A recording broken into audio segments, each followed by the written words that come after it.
Assalamualaikum warahmatullahi wabarakatuh.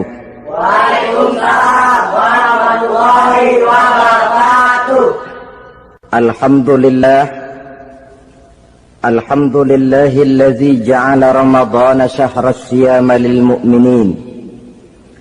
Wassalatu wassalamu ala asyrafil anbiya'i wal mursalin sayyidina wa maulana Muhammadin wa ala alihi wa ashabihil mujahidin at-tahirin, amma ba'du. Ma'asyiral muslimin rahimakumullah. Dari jumlah 12 bulan yang ada dalam agama kita, yang dihitung sejak Muharram sampai dengan bulan Zulqa'dah, maka Ramadan mendapat gelar Sayyidus Syuhur.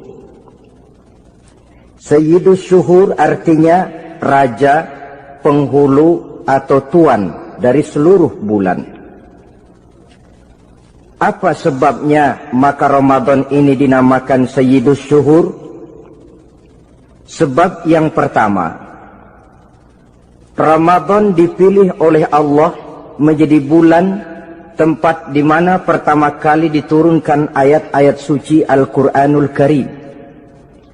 Allah tidak memilih Rabiul Awal, tidak Rajab, tidak pula Sya'ban misalnya, tetapi dipilihnya Ramadan untuk menjadi bulan di mana diturunkan ayat-ayat suci Al-Quranul Karim, seperti yang dijelaskan dalam surah Al-Baqarah ayat 185. A'udzu billahi minasyaitonir rajim. Syahrul Ramadan allazi unzila fihi al-Qur'an hudan linnasi wa bayyinatin minal huda wal furqan. Bulan Ramadan, bulan di mana diturunkan di dalamnya Al-Qur'anul Karim, yang merupakan petunjuk dan jalan menuju petunjuk bagi orang-orang yang beriman. Oleh sebab itu, salah satu bentuk ibadah yang sangat dianjurkan di bulan Ramadan diantaranya ialah memperbanyak membaca ayat-ayat suci Al-Quranul Karim. Yang kedua, Ramadan disebut Sayyidus Syuhur karena di dalamnya ada satu malam yang bobotnya khairun min alfi syahr. Satu malam tetapi lebih baik daripada 1000 bulan. Itu dinamakan dengan Lailatul Qadar. 1000 bulan kira-kira 83 tahun. Nilai ibadah di malam itu lebih baik daripada nilai ibadah 83 tahun. Padahal umur orang sekarang kan jarang yang sampai 83 tahun. Bagaimana ini harus kita pahami? Ma'asyiral muslimin, sejak kita akil balik sampai kepada usia kita yang sekarang ini, kalau kita mau jujur bercermin, rasanya kita harus mengakui banyak dosa dan kesalahan yang pernah kita kerjakan.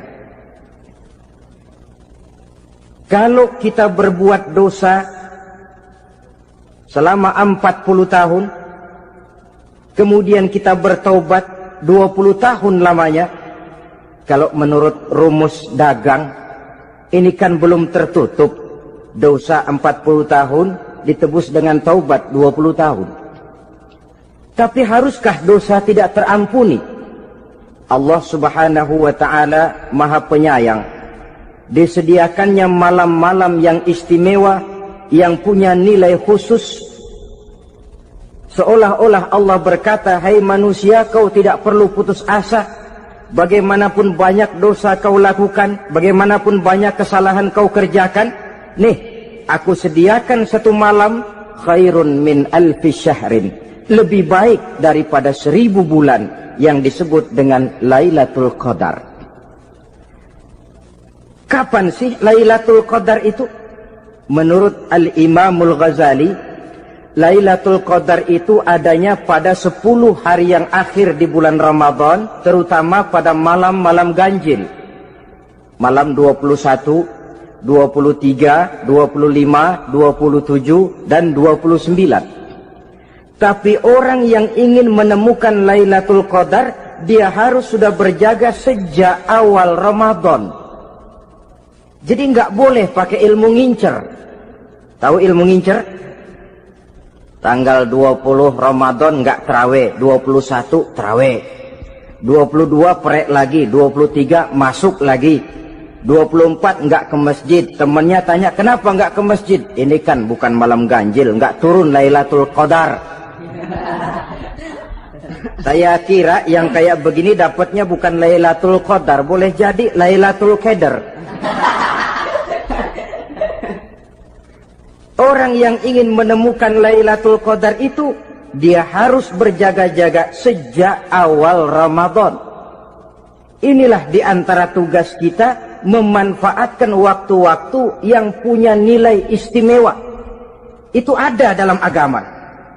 Dalam setiap minggu ada hari istimewa. Dalam setiap hari ada jam-jam istimewa. Dalam setiap tahun ada bulan istimewa.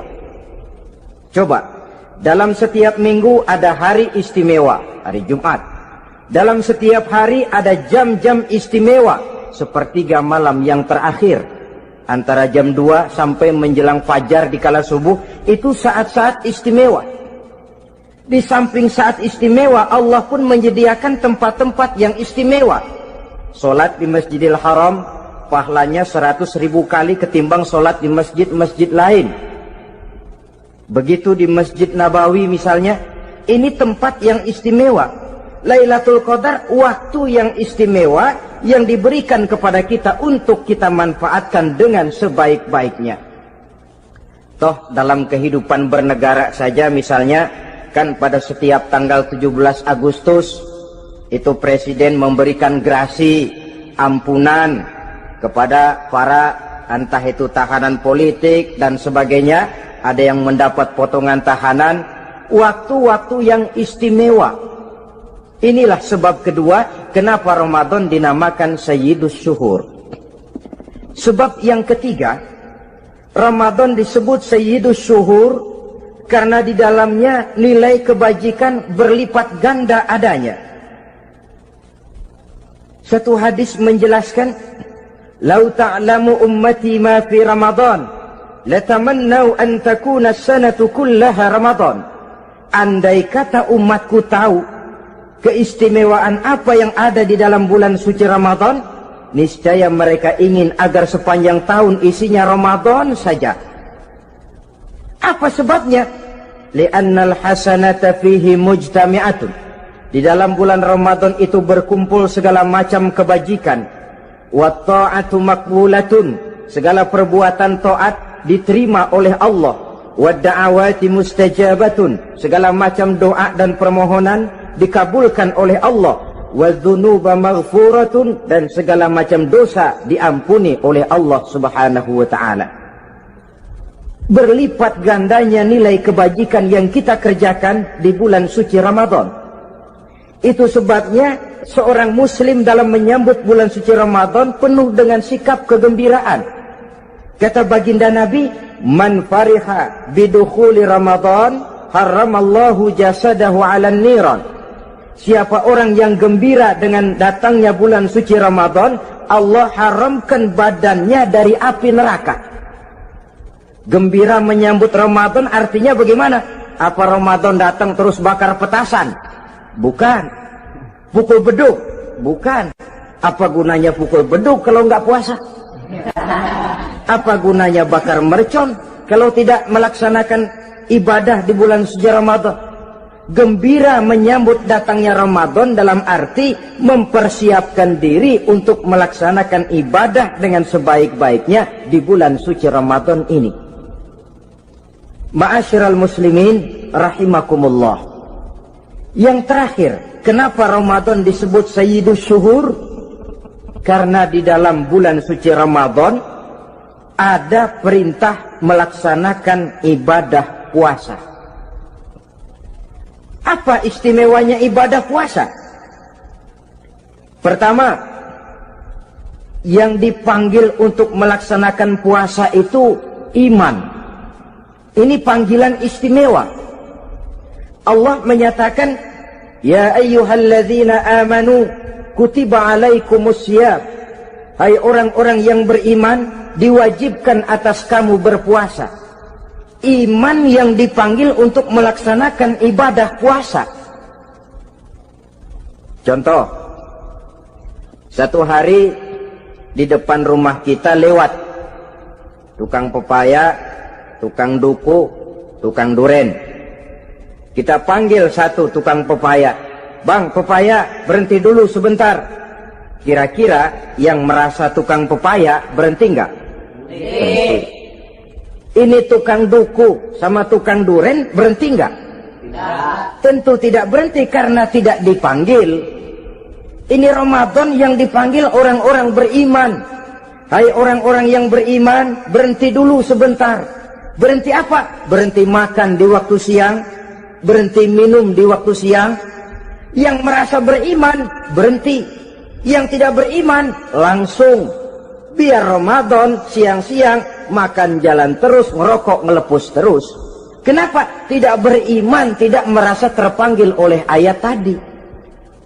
Sekarang tukang pepaya lewat di depan rumah. Kita panggil, "Bang, pepaya, berhenti dulu." Dia dengar tapi nggak mau berhenti. Apa kita bilang? Kang pepaya budak. Dipanggil nggak mau berhenti. Ini ada orang ngaku beriman kepada Allah. Ramadan dipanggil, disuruh berhenti makan siang, nggak berhenti juga. Mukmin budak. Disuruh berhenti minum di waktu siang, nggak berhenti juga. Mukmin budak. Ini istimewanya puasa. Panggilan difokuskan kepada iman. Hai orang-orang yang beriman. Allah tidak bilang hai orang-orang yang sudah masuk Islam. Tidak. Ya ayyuhallazina aslamu. Tidak. Ya ayyuhallazina amanu yang dipanggil. Hai orang-orang yang beriman. Nilai nurani yang paling dalam itu yang dipanggil melaksanakan ibadah puasa. Lalu orang beriman yang bagaimana yang wajib puasa? Pertama, dia sudah balik. Yang kedua, berakal sehat. Yang ketiga, dia mampu berpuasa. Orang beriman macam ini, balik, berakal sehat, mampu melaksanakan puasa. Kalau cukup syarat ini, dia wajib puasa. Kurang syarat, tidak wajib puasa. Jadi kalau di bulan Ramadan ada teman kita tidak puasa, jangan heran barangkali syaratnya kurang. Cukup dalam hati saja, ini orang kurang syarat. Makanya nggak puasa. Pak, itu teman saya kok nggak puasa? Nggak puasa? Nggak puasa. Dia bukan orang beriman kali ah. Orang yang tidak beriman itu tidak wajib puasa. Beriman kok Pak? Iman. Tapi nggak puasa. Nggak puasa. Belum balik kali ah. Belum balik. Cuma badan doang gede. Bongsor kali itu. Belum balik. Sudah kok Pak, sudah balik. Sudah balik, sudah. Tapi nggak puasa. Enggak. Gila kali dia ah. Gila kali, sebab orang yang tidak berakal itu tidak wajib puasa.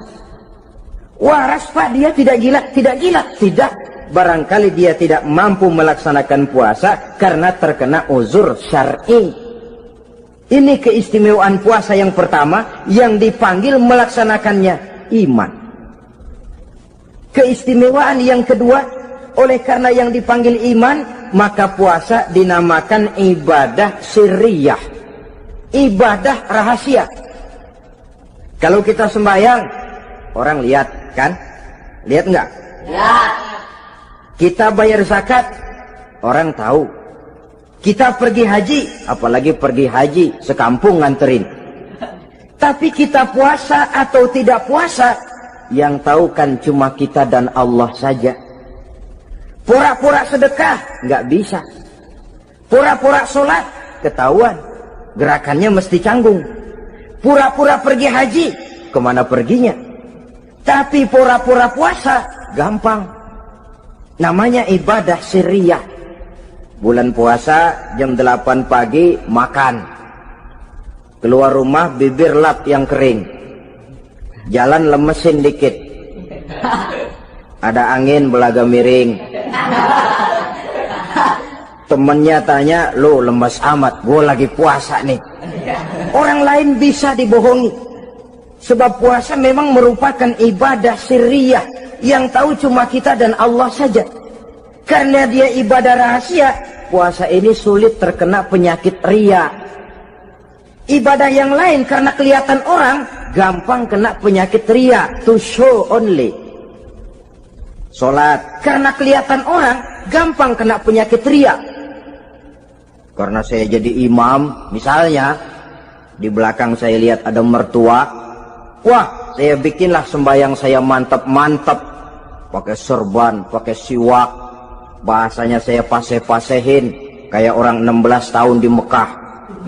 Wah, usolli warwal maghribi salasa raka'atin Allahu Akbar.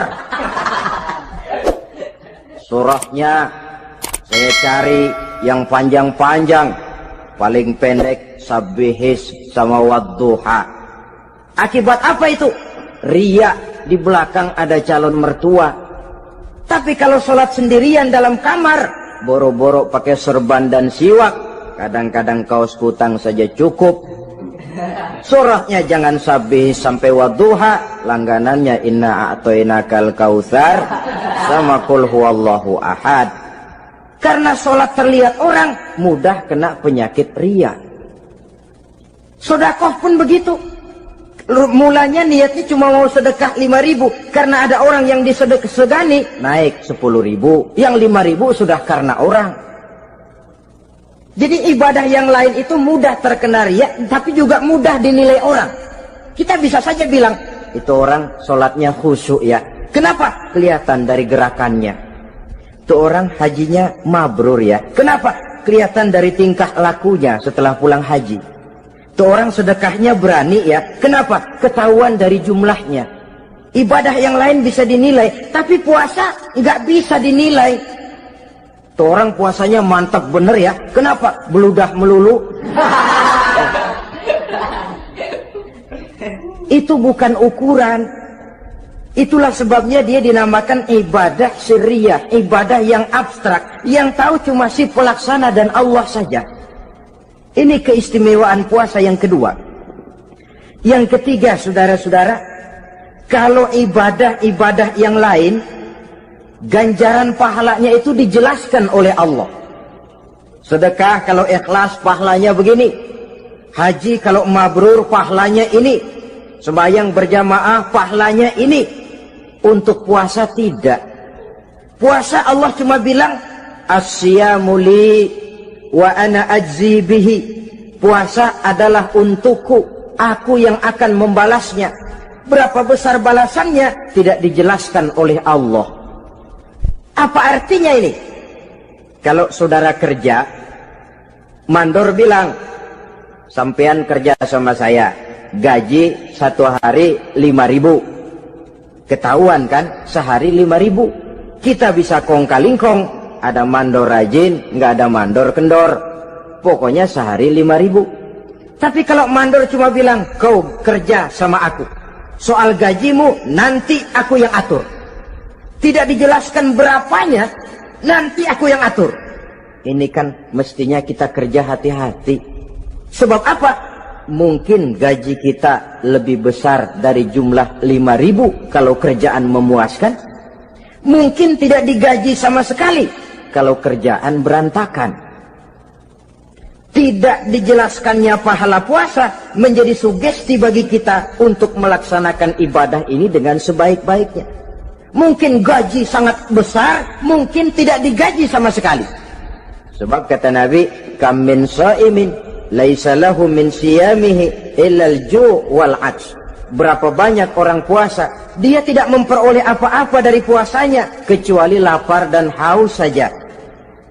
Puasa sah, kewajiban gugur, nilai 0. Tidak dapat apa-apa kecuali lapar dan haus. Jadi inilah keistimewaan daripada ibadah puasa. Saudara hadirin yang saya hormati, kemudian apa sih perlunya kita melaksanakan ibadah puasa ini? namanya syahwat. Kalau itu kita kendalikan, maka langkah hidup ini akan menjadi lurus karenanya. Benar kalau Nabi menyatakan, "Iza jaa Ramadan, futihat abwabus sama, wa ghulliqat abwabun nar, wa sufsidatis sayatin." Apabila datang bulan suci Ramadan, dibuka pintu langit, dibuka pintu surga, ditutup pintu neraka, dan diikat setan-setan itu. Siapa yang ikat setan? Puasa kita. Dengan puasa kita mengendalikan nafsu. Kalau nafsu kita kendalikan, setan nggak berkutik. Jadi yang mengendalikan nafsu itu nilai puasa. Nafsu terkendali, setan terikat. Kalau puasa, kalau nggak puasa, setannya ngebludak. Jadi jangan digambarkan, wah kalau bulan puasa setan dirantai. Rantainya kayak apa? Yang rantai siapa? Arti setan diikat di sini ialah nafsu dikendalikan. Dengan apa? Mengatur makan dan minum. Puasa kan sebenarnya logikanya mengatur perpindahan waktu makan dan minum saja. Apabila perut besar ini teratur demikian rupa, syahwat tidak menggelegak, dia terkendali. Dengan hidup pandai mengendalikan nafsu, iblis tidak berdaya dan tidak berkutik. Ma'asyiral muslimin rahimakumullah, Nabi bersabda, "La yu'minu ahadukum hatta takuna hawahu taba'an lima ji'tu bih." Belum sempurna iman kamu kalau nafsumu belum ikut apa yang aku bawa. Yang dibawa Nabi tidak lain daripada syariat, termasuk di dalamnya pelaksanaan ibadah puasa. Karena itu saya pesan kepada seluruhnya, jangan kalau puasa kayak orang ngancem. Siang bisa mengendalikan nafsu, tapi begitu maghrib berbunyi, nafsu sudah tidak terkendalikan lagi. Itu namanya puasa orang ngancem. Kayaknya, biarin siang gua tahan, ntar lo maghrib. Begitu maghrib berbunyi, sudah macam bendungan pecah. Semua isi meja pindah ke perut. Akhirnya, kalau siang dia setengah mati kelaparan, habis buka setengah mati kekenyangan. Dua-duanya jelek. Kalau sudah kekenyangan, yang enak kan ngukur balik. Tidur. Maghrib liwat, isya out, trawek boten. Temennya nyamper ke masjid yuk trawek duluan deh, gua kenyang bener nih. Kenyang. Berbuka itu yang bagus pakai etik ya, etika buka itu. Maghrib berbunyi, cukup seteguk air, 3 butir korma atau sepotong kue. Sholat maghrib. Selesai sholat maghrib, masuk ronde kedua. Waktunya agak panjang, makan ala qadarnya. Selesai makan, berangkat ke masjid, isya tarawih. Pulang tarawih, masuk ronde ketiga. Waktunya panjang, mau habis-habisan juga nggak apa-apa. Tapi kalau begitu maghrib berbunyi langsung dipukul 1 ronde, kita yang rubuh. Kekenyangan. Waktu siang dia sanggup mengendalikan nafsu, tapi begitu maghrib berbunyi, nafsu sudah tidak terkendali lagi. Asar pengaruh puasa tidak akan membekas dalam jiwanya. Siang jelas puasa, nggak boleh ngerokok. Begitu maghrib sampai imsak kayak lokomotif, kelebul, nggak berhenti-berhenti. Tidak lagi sanggup mengendalikan diri, mumpung boleh katanya. Sampai pernah kejadian ada orang bangun sahur kesiangan, bingung dia waktunya tinggal dikit. Mau sahur dulu nggak keburu ngerokok, mau ngerokok dulu takut nggak keburu sahur, akhirnya bareng. Sebelah nyuap nasi, sebelah ngerokok. Itu macam mana rasanya kalau sudah kayak begitu itu? Padahal pengaruh daripada melaksanakan puasa akan terlihat dari sejauh mana seseorang dalam hidup mampu mengendalikan nafsu. Bukan pada waktu memang dilarang, tapi pada waktu diizinkan. Di situ yang paling kelihatan. Kalau waktu siang saudara mampu mengendalikan nafsu, itu jelas saja memang seharusnya orang puasa. malam dalam keadaan makan boleh, minum boleh, masih mampu mengendalikan nafsu, dalam arti makan dan minum pada batas yang wajar saja, itulah yang dikehendaki dari melaksanakan ibadah puasa. Sehingga ibadah itu membekas dan ikut membentuk kepribadian orang. Sekali lagi, jangan cuma waktu siang saja bisa mengendalikan nafsu. Di waktu malam pun dalam kondisi yang memang dihalalkan, kita juga hendaknya mampu mengendalikan nafsu. Jadi inilah perlunya puasa yang pertama, supaya kita bisa mengendalikan nafsu. Yang kedua, puasa itu melatih kita hidup sederhana. Orang sufi mengajarkan, orang yang paling kaya ini sebenarnya orang yang hidupnya paling cukup. Sedangkan orang miskin adalah orang yang kebutuhannya kelewat banyak. Maka yang paling kaya, bahkan yang maha kaya, itu sebenarnya cuma Allah. Sebab apa? Dia nggak perlu apa-apa. Makin banyak keperluan kita, makin miskin kita. Coba orang puasa lihat. Kalau sudah jam 2, jam 3, itulah barangkali memang termasuk godaannya dalam melaksanakan ibadah puasa. Kalau jam 1 siang, jam 2 siang, jangankan makanan enak, nangka busuk kita lihat legit. Barangkali cobaan di dalam melaksanakan ibadah puasa. Tapi kalau sudah maghrib berbunyi, berbuka kita kena seteguk air, sepotong roti, 3 butir korma, kenyang rasanya. Kemana keinginan yang tadi begitu menggebu-gebu? Oh, bisikan nafsu rupanya itu. Makin dalam kita merenung, makin sampai kita kepada bentuk kesederhanaan di dalam hidup ini. Puasa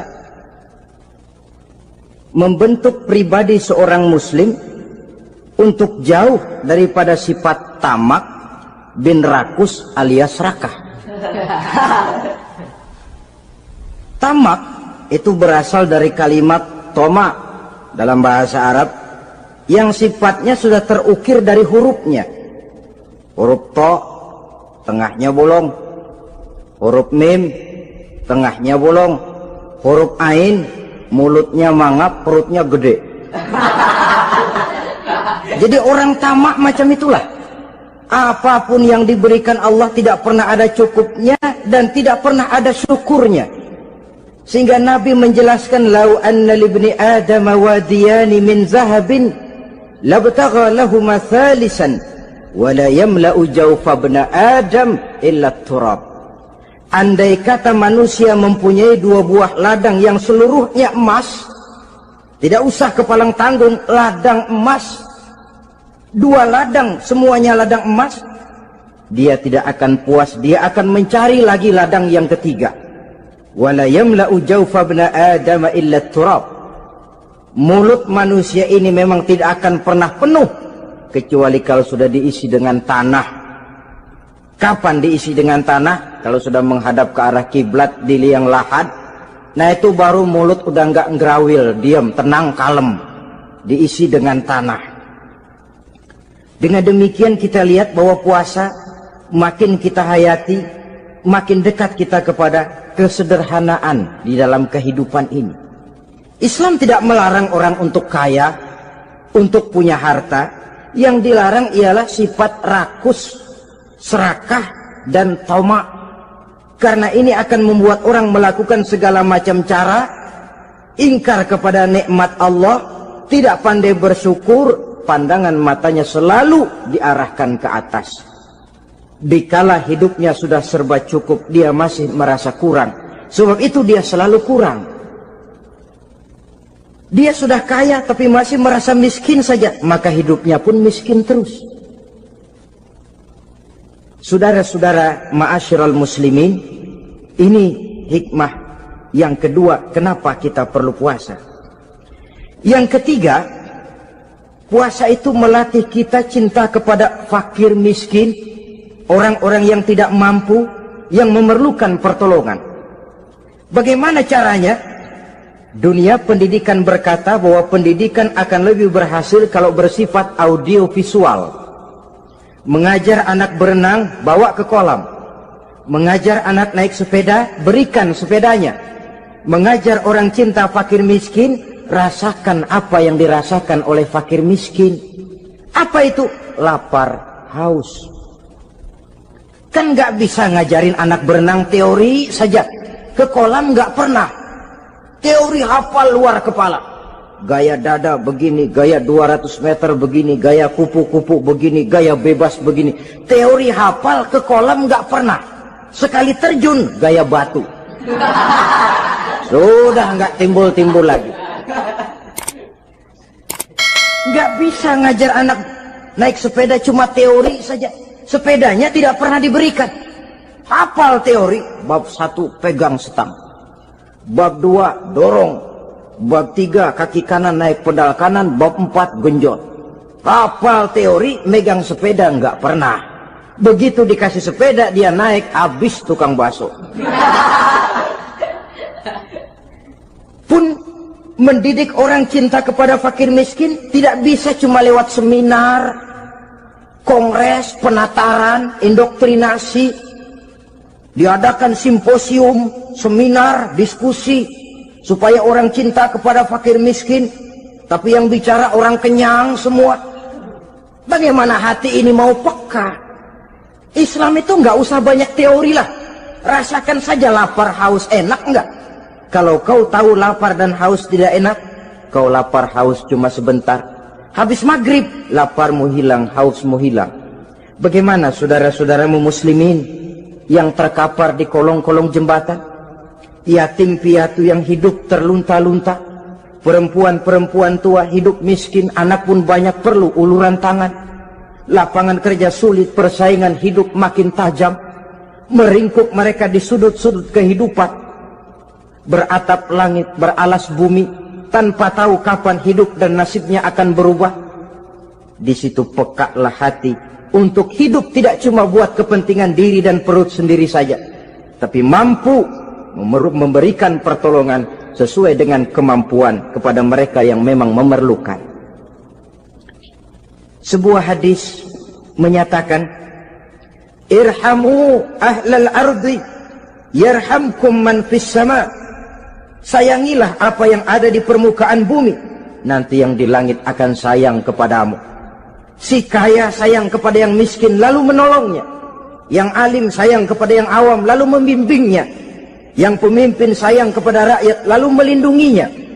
Yang di langit akan sayang kepada kita, akan turun rahmah berlimpah, akan tercipta keberkahan dan ketenangan dalam hidup. Tapi kalau sebaliknya, yang kaya malah nyantap yang miskin, yang pemimpin malah menggilas yang rakyat, yang alim malah membodoh-bodohi orang yang memang sudah bodoh, akan terwujudlah malapetaka. Bukan rahmah yang turun dari langit, tapi azab akan menimpa kita semua. Orang yang menghayati lapar, menghayati haus, akan timbul kepekaan sosial. Hidup tidak cuma untuk diri sendiri saja, tapi mampu melihat lingkungannya. Yang keempat, kita perlu puasa untuk menumbuhkan sifat jujur dan disiplin. Coba lihat, kalau tengah hari bulan puasa, andai kata saudara masuk ke dalam kamar seorang diri, saudara kunci dari luar, lalu saudara makan, tidak seorang pun tahu. Tapi kenapa itu tidak kita lakukan? Ada semacam perasaan malu. Malu kepada Allah. Iya, orang lain tidak tahu. Iya, manusia bisa saya bohongi, tapi Allah. Atau umpamanya waktu sholat zuhur, saudara sholat zuhur di masjid, umpama ketika ngambil air wudhu, giliran ke kemur, saudara korupsi dikit aja, telan. Yang Nabi sumu tasihhu, berpuasalah kamu, badanmu akan sehat. Sebab apa? Saya katakan tadi, semua energi dihasilkan dari perut besar sini.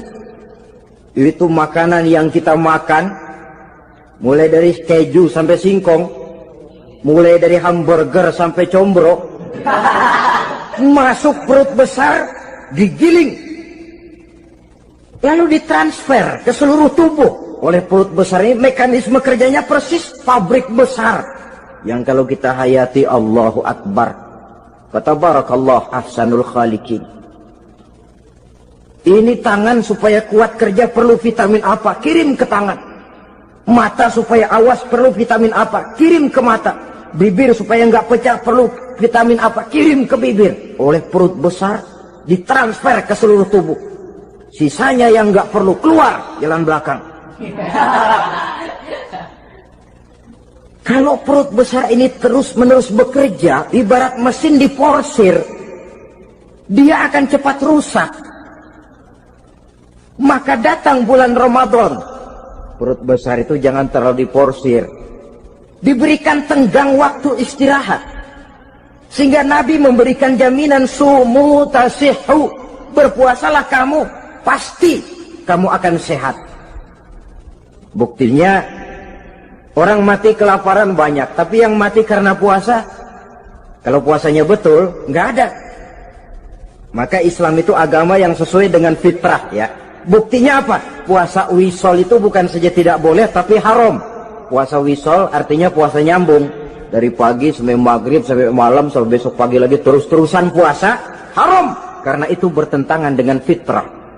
Islam tidak cukup dari waktu imsak sampai datang waktu maghrib. Kenapa? Menurut perhitungan itu sesuai dengan daya kemampuan maksimal manusia. Sudah diukur itu. Allah yang bikin manusia kok. Jadi kalau Allah perintah puasa, itu sudah dalam kemampuan daya tampung dari kapasitas yang dimiliki manusia. Orang mati kelaparan banyak, yang mati karena puasa nggak ada. Belum pernah saya dengar ada warta berita, sari berita-berita penting dalam siaran ini, gara-gara bulan puasa orang Islam pada mati. Nggak ada.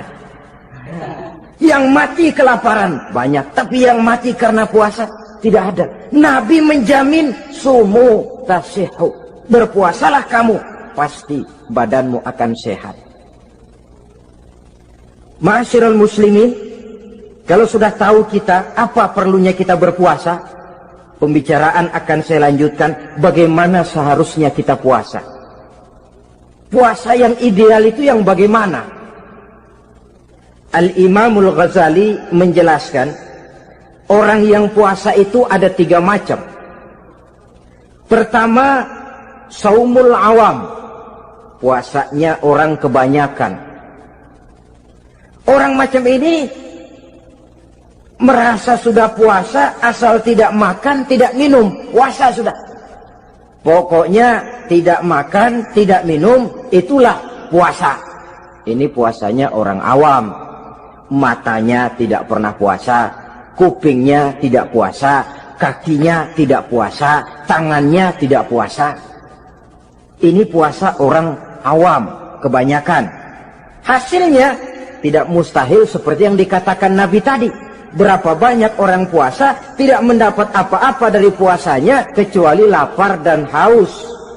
Puasa sah, kewajiban gugur, nilai 0. Kan rugi ibadah semacam itu. Sebab jangan lupa, yang membatalkan itu kan 2. Ada yang membatalkan pahala puasa, ada yang membatalkan puasa. Bedanya apa? Kalau puasa batal, pahala jelas batal. Tapi kalau pahala yang batal, puasanya mungkin sah, kewajibannya gugur, tapi pahala tidak ada. Kalau yang membatalkan puasa sih umumnya kita bisa jaga itu. Sebab apa? Masalahnya konkret, kelihatan.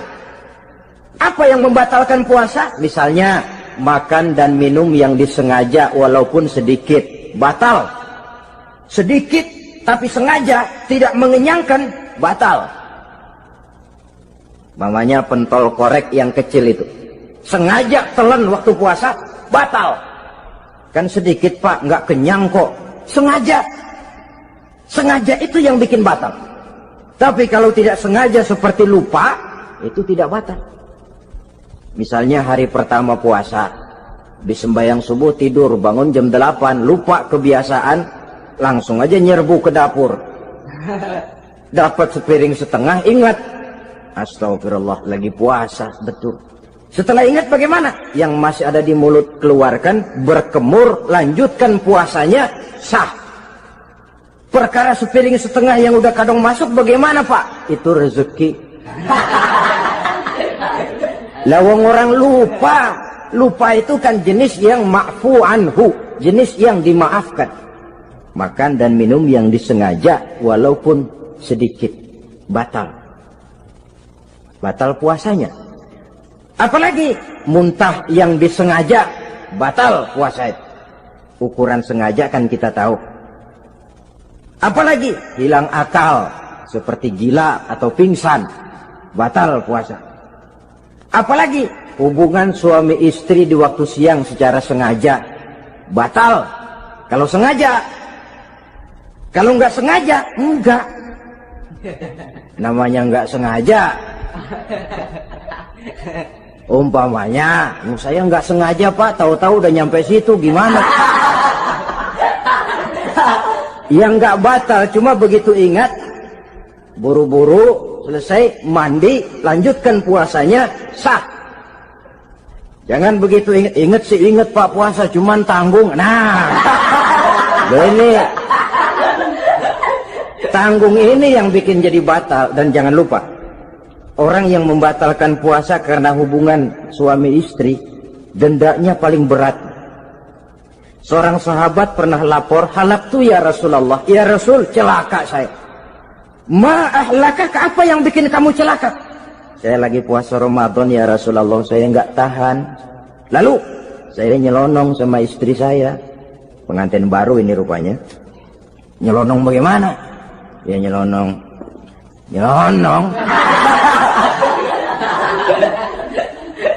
Melanggar dia, tapi jujur, lapor. Kata Rasul, ya sudah, bayar dendanya. Dendanya apa ya Rasulullah? Bebaskan budak. Aduh, saya nggak punya budak ya Rasulullah. Tidak punya? Tidak punya. Puasa 2 bulan berturut-turut, tidak boleh diselang-seling. Syahraini mutatabi'aini, 2 bulan berturut-turut, tidak boleh diselang-seling. Gimana? Sanggup puasa 2 bulan berturut-turut? Enggak kuat ya Rasulullah. Enggak kuat? Enggak kuat. Ramadan yang sebulan aja saya nyelonong, apalagi 2 bulan. Kalau kau tidak kuat juga, beri makan 60 fakir miskin, 1 orang 1 mod ya Rasulullah. Apalagi jangan memberi makan 60 fakir miskin. Istri saya di rumah sehari masak, 3 hari libur. Saya orang susah ya Rasulullah. Saya pikir lagian ya orang kebangetan juga, sudah melarat sama larangan berani. Rasul masuk ke dalam kamar, keluar kembali bawa sekeranjang kecil kurma. Kalau kau tidak punya apa-apa, bawa pulang ini. Sedekahkan kepada orang-orang miskin di kampungmu sebagai pembayar dendamu. Ya Rasulullah, apalagi? Di kampung saya itu yang paling miskin saya. Waduh, rusak bener ini orang.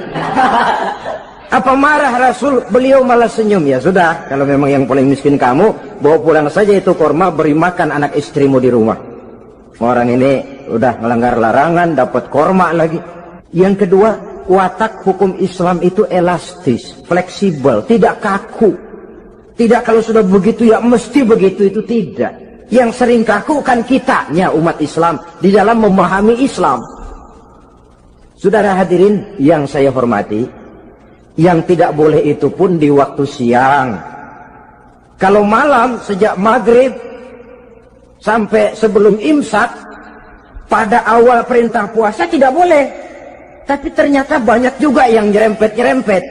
Sampai Allah turunkan, uhilla lakum lailatas siyami arrafasu ila nisaikum. Dihalalkan bagi kamu pada malam puasa bergaul dengan istrimu. Jadi barangkali di antara pendengar ini ada yang pengantin baru, tolong sabarlah di waktu siang. Tunggu maghrib berbunyi. Kalau sudah maghrib habis buka, mau buka lagi juga nggak apa-apa. Terserah saja. Ini yang membatalkan puasa. Yang kita sulit mengontrol, yang membatalkan pahalanya. Apa misalnya? Ngomong-ngomongin orang. Puasa, ngomongin orang jalan terus. Itu ya tetangga kita. Kenapa emang? Oh, anu. Kita sih bukan ngomongin orang ini. Bukan ngomongin orang katanya. Ngomongin tuyul. Anu. Bohong. Orang puasa bohong, apa puasanya batal? Tidak. Puasanya sah. Yang batal mungkin pahalanya. Saudara-saudara, ma'asyiral muslimin rahimakumullah. Mata, terutama di kota-kota besar, menjaga mata ini kadang-kadang kita nggak pengen lihat tapi kelihatan. Sebab itu memang yang tidak boleh ngeliatin. Kalau kelihatan lain, kelihatan itu kan rezeki. Orang kita nggak mau tapi kelihatan. Yang kelihatan itu sebentar. Kata Imam Ali, nazaratul ula laka wa tsaniyatu alaika. Pandangan pertama untukmu, yang kedua atasmu. Jadi begitu kelihatan, ya sudah. Jangan kelihatan tapi manteng aja enggak mau. Jadi mantengnya ini yang jadi urusan. Saudara hadirin yang saya hormati, dengan kata lain, berusahalah kita untuk puasa zahir batin. Itu yang pertama tadi. Puasa tingkatnya orang saumul awam disebut. Tingkat yang kedua, saumul khawas. Puasanya orang khusus. Bagaimana ini? Di samping tidak makan dan tidak minum, panca inderanya sudah ikut puasa. Matanya puasa, kupingnya puasa. Asal ada diajak ngomong-ngomongin orang, maaf ya, kuping saya lagi puasa. Kakinya puasa, diajak jalan ke tempat yang tidak baik, dia bilang, maaf saja, kaki saya lagi puasa. Diajak nyolong, maaf, tangan saya lagi puasa. Tidak cuma sekedar tidak makan dan tidak minum, panca inderanya sudah ikut puasa. Sekurang-kurangnya, seperti inilah puasa kita. Zahir, batin. Nah, yang tertinggi disebut saumu khawasil khawas. Puasa orang khusus yang lebih khusus lagi. Ini sudah the first class ini. Puasanya orang VIP. Bagaimana puasanya orang ini? Di samping tidak makan dan tidak minum, puasa panca inderanya, hatinya juga sudah ikut puasa dari seluruh keinginan yang selain Allah. Wah, ini kelas tinggi. Orang yang puasa macam ini, andai kata jam 3 sore dia berpikir, ntar sore buka pakai apa ya? Dia menganggap batal pahalanya. Kenapa? Masih mikirin makanan. Kalau kita kan bukan cuma mikirin, ngancem. Waduh, jam 5 di meja udah buderek es kopior, kelapa muda, cendol. Apa yang mau diminum lebih dulu? Tingkat yang tertinggi ini, hatinya juga puasa dari semua keinginan yang selain Allah. Idealnya, sekurang-kurangnya kita puasa zahir batin. Zahirnya menahan diri dari yang membatalkan puasa, batinnya mencegah diri dari yang membatalkan pahala puasa kita itu. Ma'asyiral muslimin rahimakumullah. Bagian sepertiga yang pertama, tanggal 1 sampai 10 Ramadan, masa turunnya rahmah, turunnya kasih sayang Allah. Kalau istilah sepak bola, tanggal 1 sampai 10 Ramadan ini disebut babak semifinal, babak penyisihan. Sepak bola itu kalau baru tingkat babak penyisihan, pesertanya banyak, seluruh kesebelasan turun bertanding, babak penyisihan. Ramadan tanggal 1 sampai 10 babak penyisihan, putaran pertama. Pasaran puasa rame, masjid musola full house, meledak, tidak sanggup menampung jamaah yang tarawih itu, yang tadarus meriah. Kenapa? Maklum babak penyisihan, seluruh kesebelasan turun bertanding. Tanggal 1 sampai tanggal 10 Ramadan. Bila itu selesai, selesailah putaran pertama, masuk putaran kedua. Sepertiga yang kedua, tanggal 10 sampai 20 Ramadan, masa maghfirah, masa turunan dari Allah. masuk babak semifinal. Sepak bola itu kalau sudah babak semifinal itu kan sudah banyak kesebelasan yang masuk kotak. Maka 10 Ramadan ke atas pasaran puasa mulai menurun. Yang nggak puasa mulai nekat. Yang tadarus sudah mulai sayup-sayup sampai. Sementara barisan orang sembahyang taraweh di masjid mulai mengalami kemajuan dengan pesatnya. Barisannya makin maju ke depan. Maklum, tidak semua kesebelasan tangguh. Ada yang sejak bertanding sudah berhitung. Kita sih bakalan yang lain ada. Karena ikut-ikutan teman, karena malu sama mertua, rajin terawih. Karena nganterin, rajin terawih. Bayangnya paling belakang berdua lagi. Malah ngeledek begitu imam waladolin, dia di belakang nyaut asik.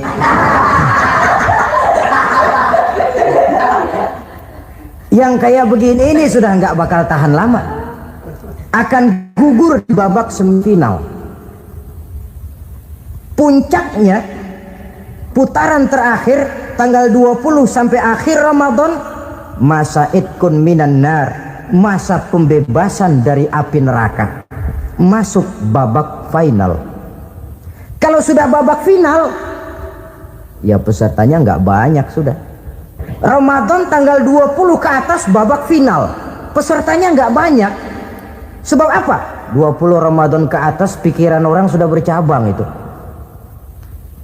Yang punya kampung sudah siap-siap mau pulang mudik. Lebaran di buat kampung, puasa kayak enggak, yang penting pokoknya lebaran.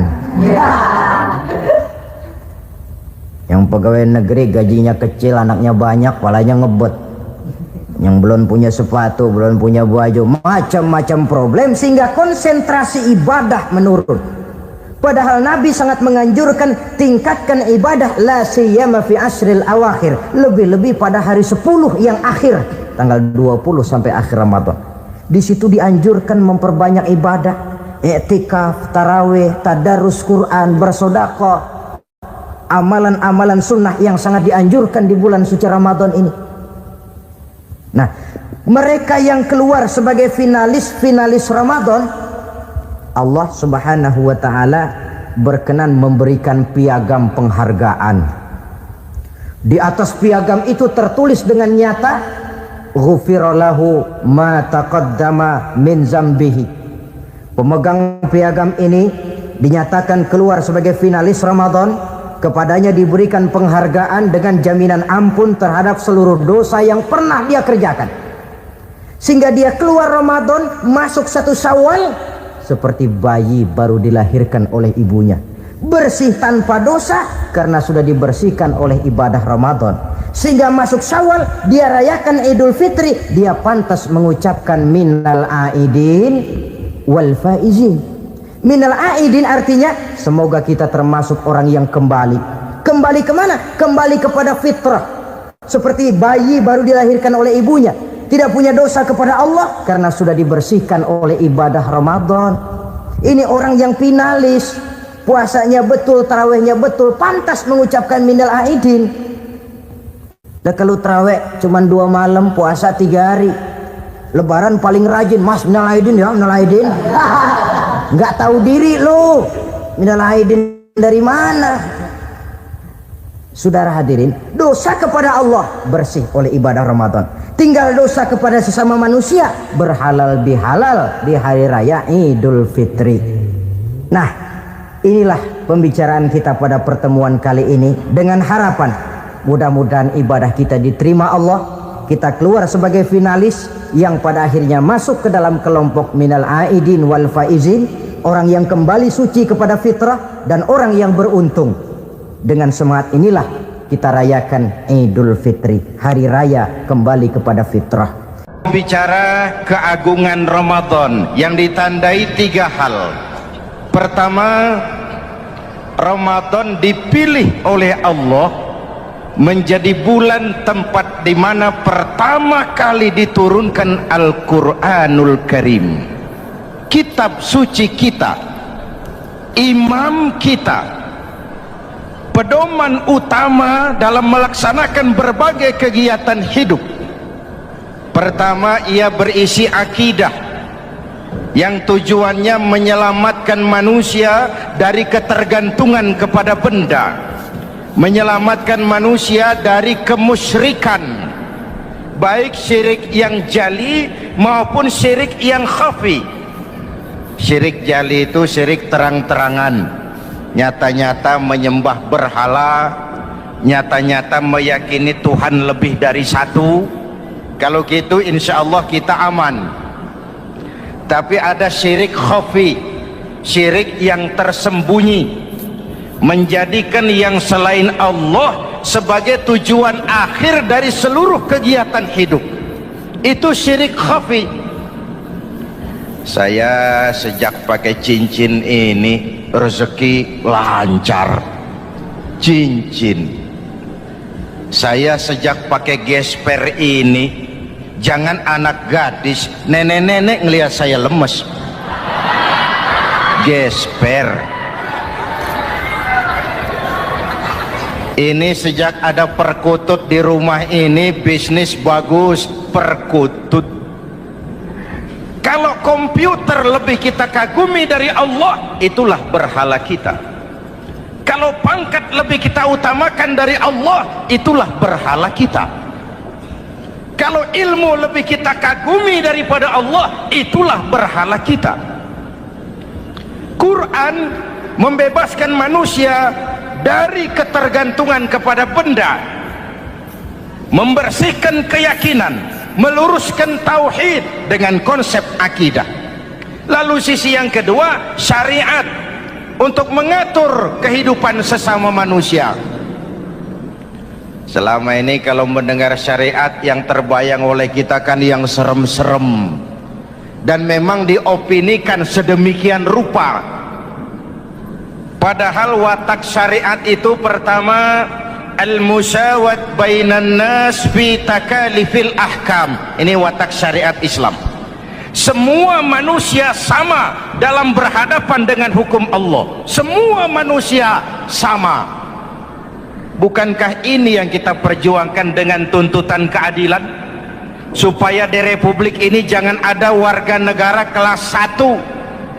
Supaya di Republik ini jangan ada yang kebal hukum. Supaya di Republik ini hukum jangan seperti pisau, tajam ke bawah tapi tumpul ke atas. Syariat mengajarkan al-musawat bainan nas fi takalifil ahkam. Semua manusia sama dalam berhadapan dengan hukum Allah. Ketika mengajarkan orang beramal, Rasulullah kepada putri kesayangan beliau sendiri berkata, "I'mali ya Fatimah, i'mali fa inni la ughni anki minallahi syai'a." Fatimah, beramal kau. Fatimah sholat, Fatimah puasa, Fatimah haji.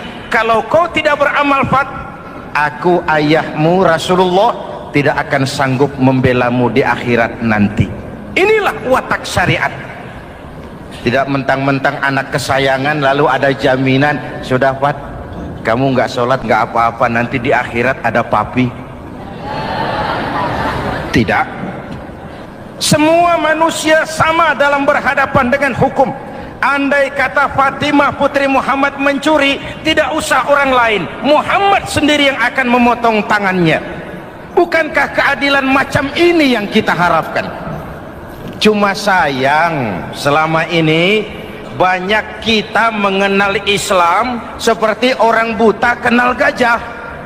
Ada 3 orang buta dilepas ke kebun binatang, disuruh kenal gajah. Saya yakin laporannya lain-lain.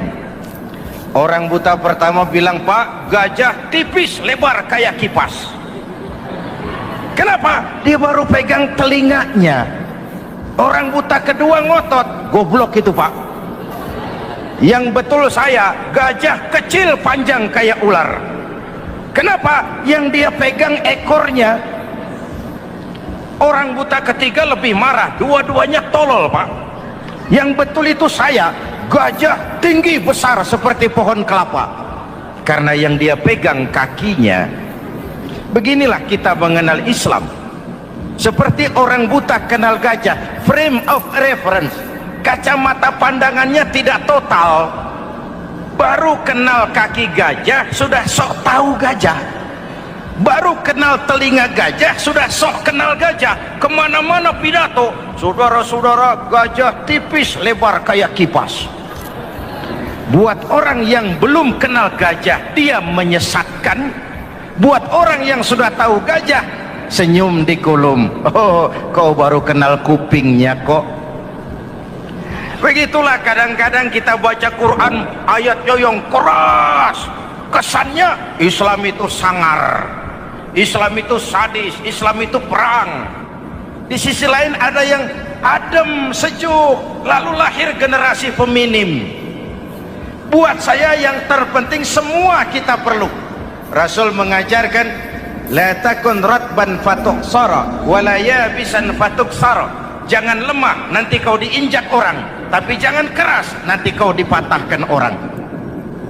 Hadirin yang saya hormati, lalu syariat juga punya at-tadrij fit tasri', tahapan dalam melaksanakan syariat. Oleh karena itu Ramadan yang keagungannya ditandai dengan turunnya Al-Quran harus jadi momentum kembalinya kita kepada Al-Quran. Quran itu imam, kita ini makmum. Saya mau tanya, imam ikut makmum apa makmum ikut imam?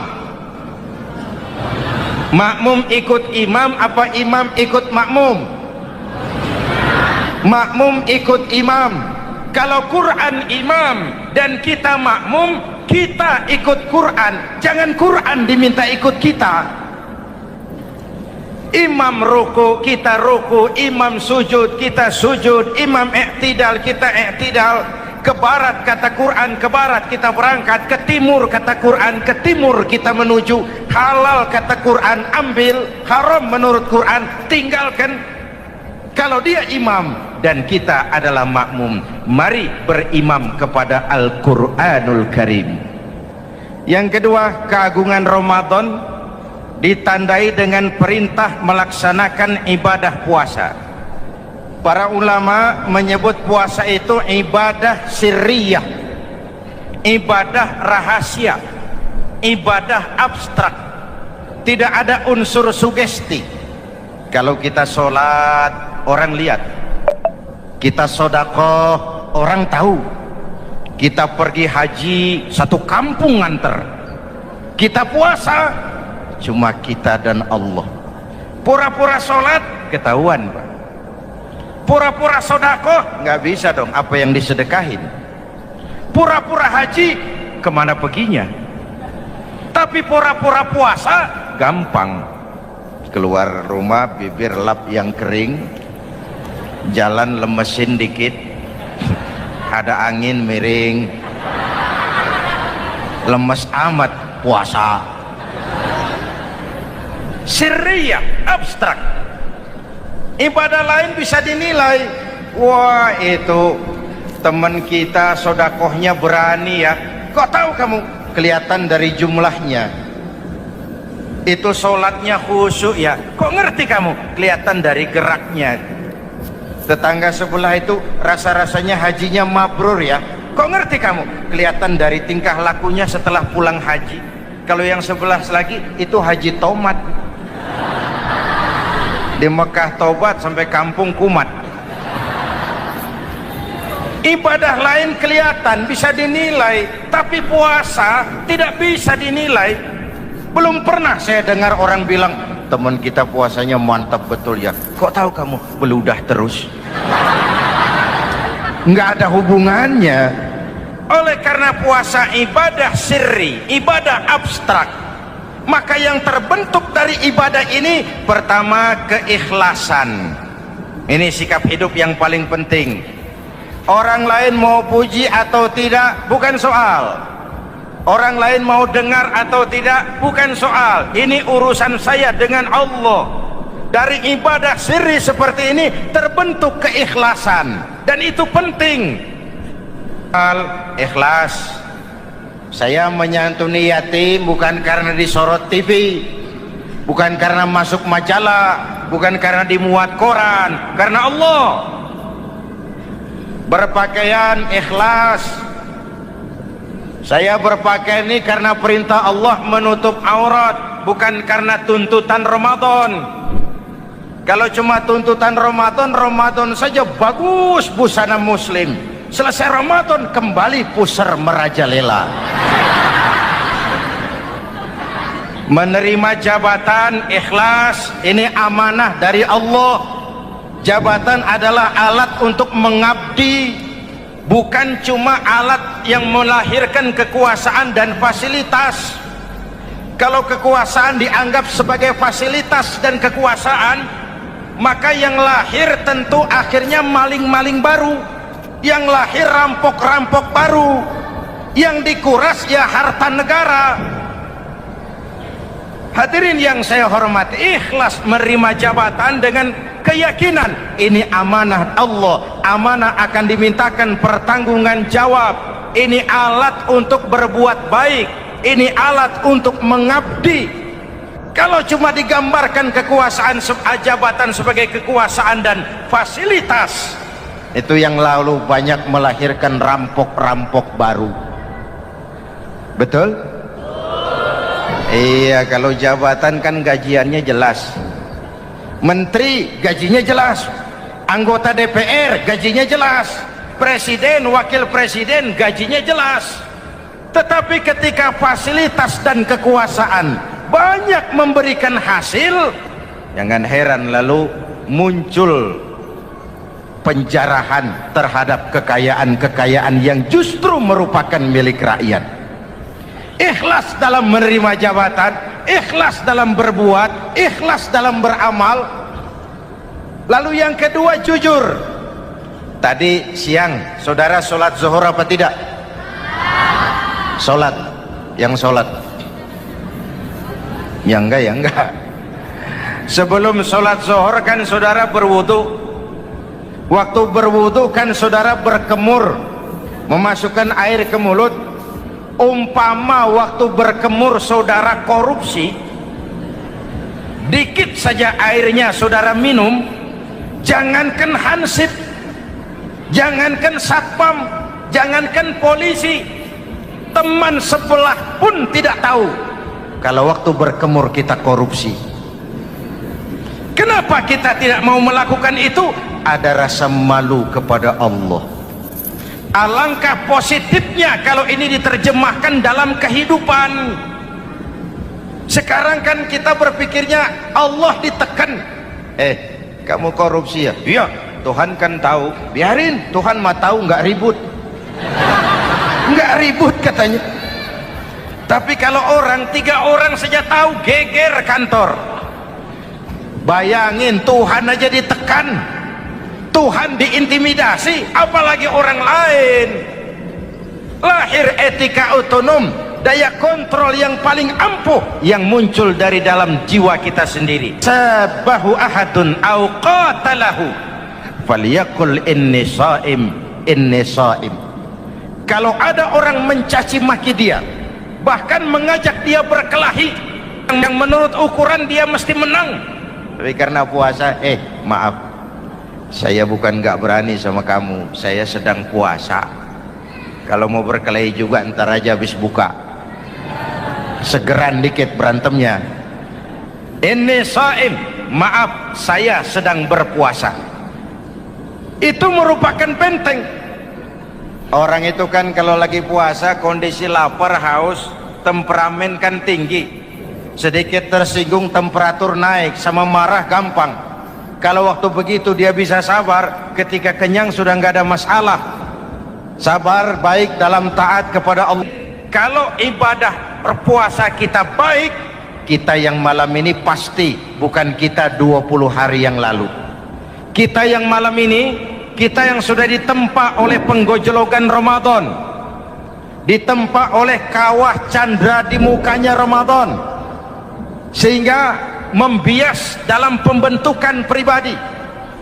Setiap ibadah yang dikerjakan dengan benar pasti punya dampak positif dalam meluruskan moral orang yang melaksanakan ibadah itu sendiri.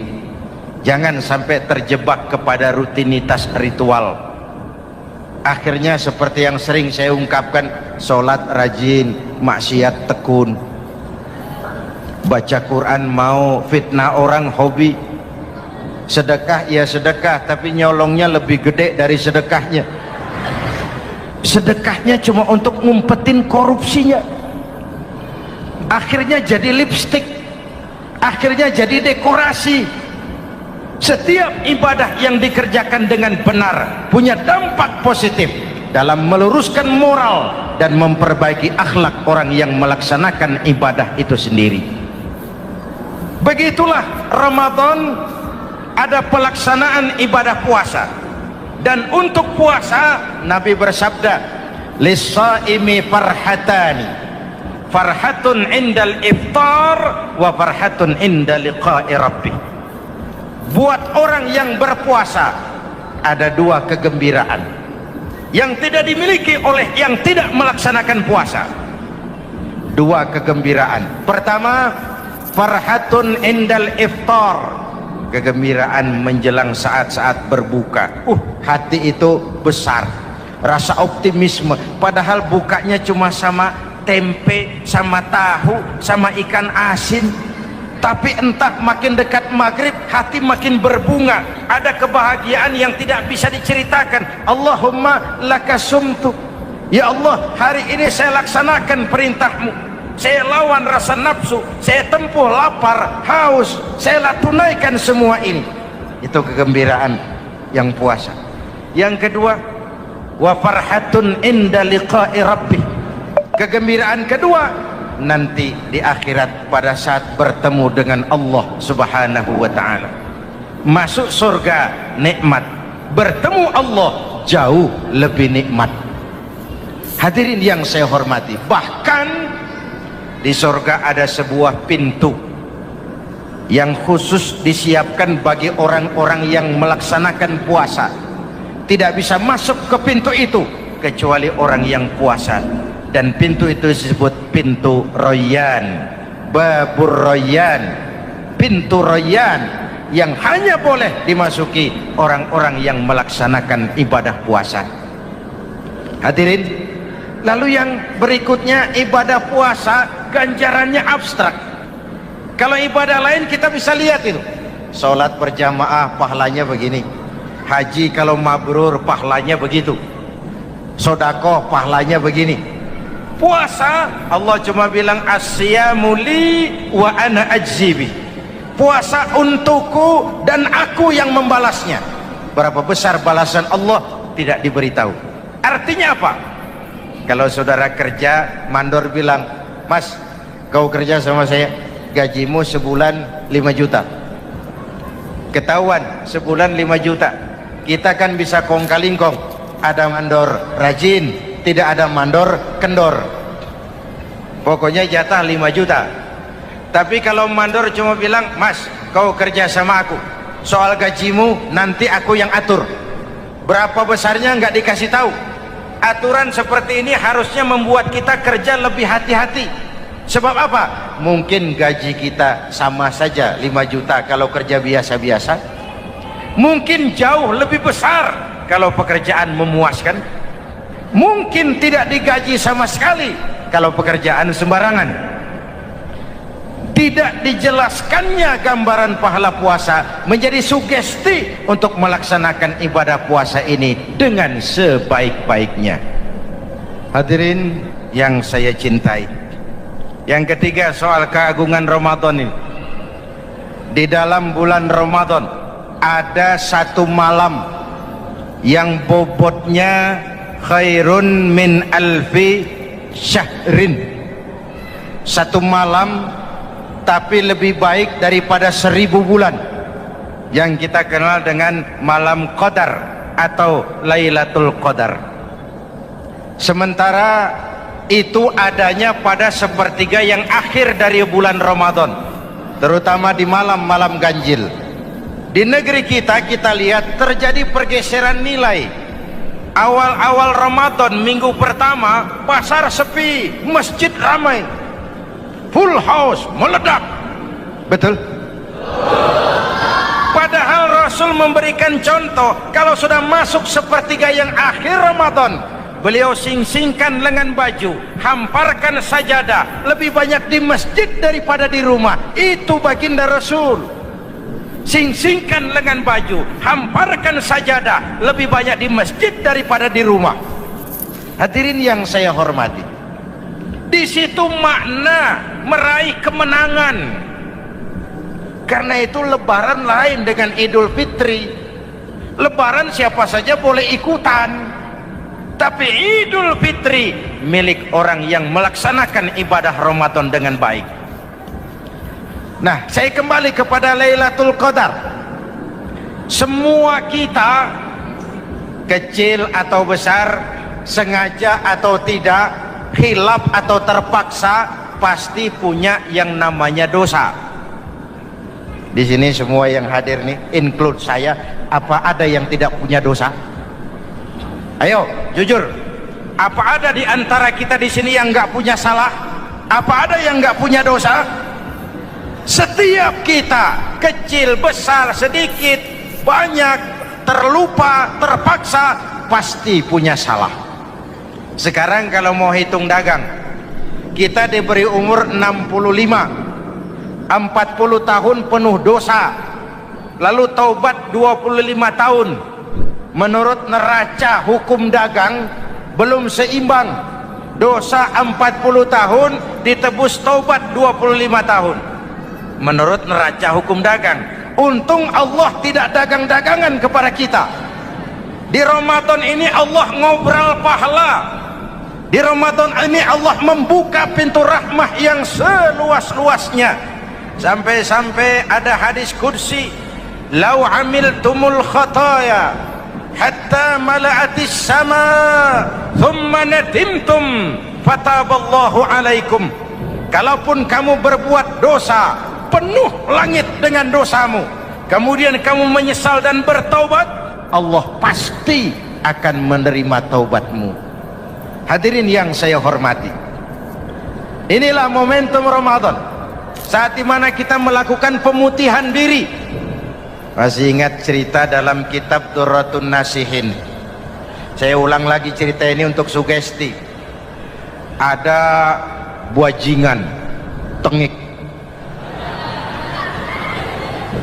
pernah membunuh 99 orang. Satu saat hidayah datang kepadanya, terniat ingin bertaubat. Dicarinya seorang ustadz, ketemu ustadz kepala ngajar. Ustadz, ya, apa? Saya mau taubat, diterima apa tidak taubat saya? Emangnya dosa kamu apa? Saya pernah membunuh 99 orang ustadz. Ustadznya melotot, wih, banyak amat. Enggak segampang itu nyawa hak prerogatif Allah, cuma Allah yang berhak ngambil. Membunuh tanpa alasan yang benar dosa besar, dosamu kelewat banyak mas, nggak bisa. Dia ponis lebih dulu kayak surga milik bapak moyangnya. Ini preman kita pikir ini ustadz saya niat baik-baik kok ngomongnya nggak enak. Nah, daripada 99 tanggung, saya lempengin aja nih urusan dah. Dibabat lagi ustadz, tamat, selesai, pas, cepet.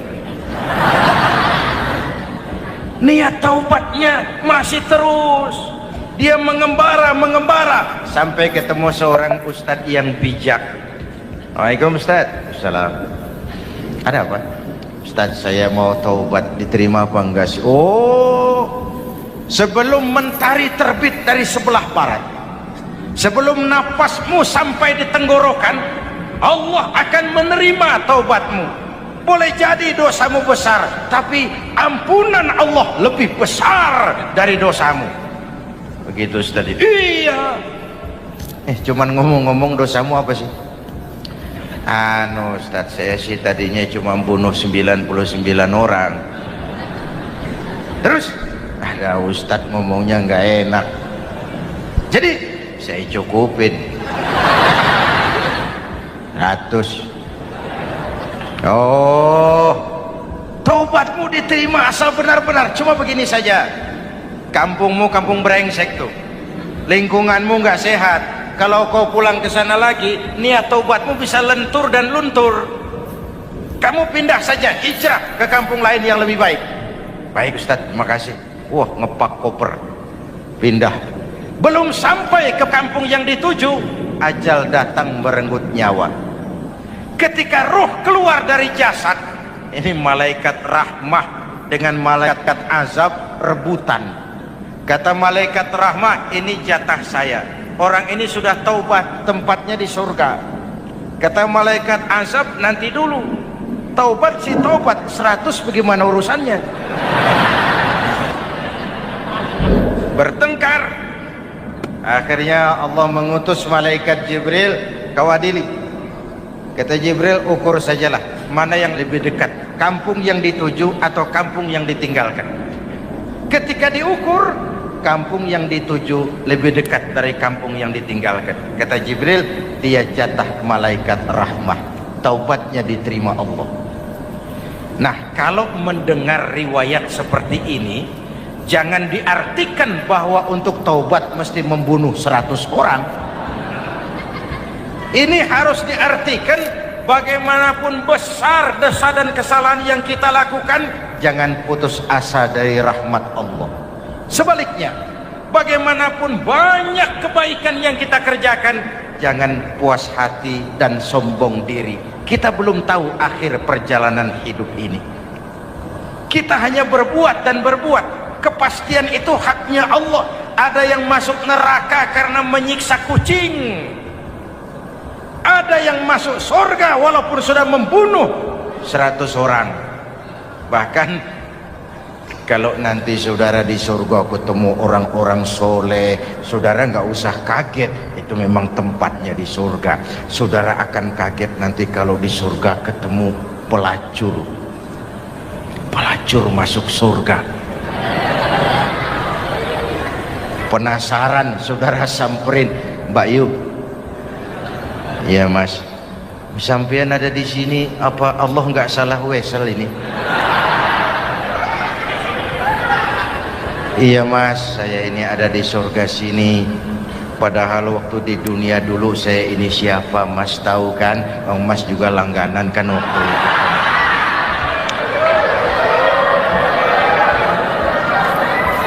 Tapi terus terang saja Mas, waktu di dunia itu saya terpaksa betul. Sejak lahir saya sudah yatim piatu. Sejak kecil sudah yatim piatu. Ada tetangga saya muslim sedikit kaya, tapi pelitnya 17 setan. Akhirnya demi tuntutan perut saya merantau ke kota besar. Ada yang nolong, katanya kerjanya ringan, uangnya lumayan. Apa? Yaitu demi sesuap nasi saya lakoni. Satu malam saya lagi berangkat dagang, lewat masjid Baitul Ihsan, ada ceramah. Saya dengar dari jauh, ustadznya pidato, katanya Allah berpesan, "Lau amiltumul khataya hatta mala'atis sama, thumma nadimtum, fataballahu alaikum." Kalaupun kamu berbuat dosa, penuh langit dengan dosamu, lalu kau menyesal dan bertaubat, Allah pasti akan menerima taubatmu. Mendengar hadis itu Mas, berlinang air mata saya. Terbayang dosa-dosa yang pernah saya lakukan. Terbayang orang-orang yang pernah menanamkan modal asing.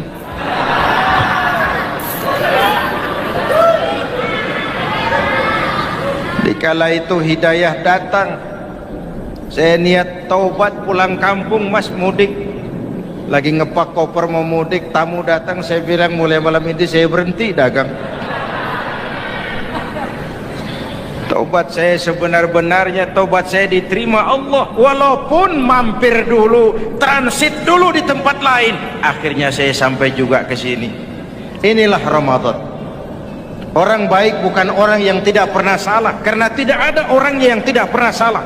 Orang baik kalau dia berbuat salah, dia segera sadar, dijadikannya sebagai pelajaran untuk tidak diulanginya lagi di masa yang akan datang. Maka Nabi berpesan, tuba liman syaghalahu aibuhu an uyubin nas. Beruntung benar orang yang kekurangan dirinya menyebabkan dia sibuk sampai tidak sempat mencari-cari kekurangan orang lain. Tapi celaka benar orang yang terlalu sibuk mencari-cari kekurangan orang lain sampai lupa dengan kekurangan dirinya sendiri. Hadirin, karena itu menurut Al-Imamul Ghazali, Lailatul Qadar itu malam istimewa. Adanya pada sepertiga yang akhir di malam-malam ganjil, 21, 23, 25, 27, 29. Tetapi yang ingin mendapatkan Lailatul Qadar harus berjaga-jaga sejak awal Ramadan. Nggak bisa pakai ilmu ngancem. Wah, ini 21 malam nih, nggak keluar-keluar dari masjid. 22 libur, 23 absen lagi. Nggak bisa seperti itu. Ingin mendapatkan Lailatul Qadar harus berjaga-jaga sejak awal Ramadan. 1000 bulan kira-kira 83 tahun. Rata-rata umur orang sekarang kita ini jarang yang sampai 83. Jarang. Kalau menyontoh Rasul, jatah kita 63. Hadirin yang saya hormati, sehingga dikatakan itulah fasilitas yang diberikan Allah kepada umat Muhammad ini. Walaupun umurnya relatif pendek, tapi amaliyahnya tidak kalah dengan umat zaman dulu. Benar, Nabi Nuh umurnya 950 tahun. Ibadah umatnya berarti panjang, tetapi mereka tidak ada Lailatul Qadarnya. Benar, Nabi Adam umurnya panjang, 2000 tahun, umatnya rata-rata sekian, tetapi tidak ada nilai tambah yang diberikan Allah kepada mereka. Kita umat Muhammad ini umur relatif pendek. Kalau nyontoh Nabi 63 tahun, betul. Tapi bayangkan, ada Lailatul Qadar yang nilainya khairun min alfi syahrin, lebih baik daripada 1000 bulan, dan 1000 bulan 83 tahun. Kalau 10 tahun berturut-turut memanfaatkan Lailatul Qadar, maka artinya umur kita sudah sama dengan umur umat Nabi Nuh alaihi salam. Kualitas ibadahnya yang saya maksud. Tugas kita memanfaatkan peluang-peluang seperti ini dan mengisinya dengan berbagai kegiatan-kegiatan ibadah. Mumpung Allah menyediakan itu buat kita bersama. Tahun depan nggak ada jaminan kita ketemu Ramadan lagi. Karena itu mumpung senyampang ini diberikan kesempatan memasuki minggu-minggu 10 yang terakhir dari Ramadan, sing-singkan lengan baju, hamparkan sajadah, dan berusaha lebih banyak di masjid daripada di rumah. Hadirin yang saya hormati, dari pembicaraan singkat yang saya sampaikan, Ramadan menjadi agung oleh karena 3 hal. Pertama, ia dipilih menjadi bulan tempat di mana pertama kali diturunkan ayat-ayat suci Al-Quran. Karenanya Ramadan disebut juga sebagai Syahrul Quran, bulan Al-Quran. Karenanya Ramadan juga kita lebih intens memasuki kehidupan Al-Quran sebagai makmum dan kita sebagai imam. Jika Quran adalah imam dan kita adalah makmum, maka konsekuensinya makmum harus ikut imam, bukan imam yang ikut makmum. Yang kedua, keagungan Ramadan ditandai dengan pelaksanaan ibadah puasa. Setiap ibadah yang dikerjakan dengan benar pasti punya dampak dalam memperbaiki moral, meluruskan akhlak orang yang melaksanakan ibadah itu sendiri. Maka bulan suci Ramadan menjadilah kawah candra di muka menjadi bulan training, bulan latihan. Saya sering ibaratkan, Mike Tyson masuk latihan, keluar latihan, tinjunya makin hebat. Hewitt masuk latihan, keluar latihan, tenisnya makin canggih. Zinedine Zidane masuk latihan, keluar latihan, sepak bolanya makin hebat. Kalau latihan tiap hari, main kalah terus, orang kan ngomong, buat apa latihan? Kita sebulan penuh latihan supaya bulan-bulan sesudah Ramadan nanti kita jangan sampai kalah dalam permainan hidup ini. Hidup ini kan permainan. Ada yang sekarang ini main sebagai pedagang, main sebagai pejabat, main sebagai pengusaha, main sebagai seniman. Hidup ini permainan. Wa mal hadhil hayatud dunya illa lahwun wa la'ib. Ini cuma permainan. Senarionya sudah ditetapkan oleh sang sutradara Allah Azza wa Jalla. Ini permainan saja. Maka bermainlah sesuai dengan aturan main, karena hidup memang permainan. Tapi jangan main-main. Walaupun ini permainan, bermainlah dengan benar. Jangan main-main. Kalau main-main, kalah. Sepak bola permainan, main-main, kalah. Bulu tangkis permainan, main-main, kalah. Hidup ini permainan, main dengan benar, main sesuai dengan aturan main, main-main, kalah. Hadirin yang saya hormati, karena itu 1 bulan untuk menghadapi 11 bulan sesudahnya. Yang ketiga, ditandai keagungan Ramadan dengan ada nuzulul Quran. Diberikan Allah kepada siapa saja yang dikehendakinya. Semoga ibadah yang sudah kita kerjakan kiranya diterima Allah. Yang masih akan kita kerjakan, diberikan kita kekuatan zahir dan batin untuk dapat melaksanakannya dengan sebaik-baik.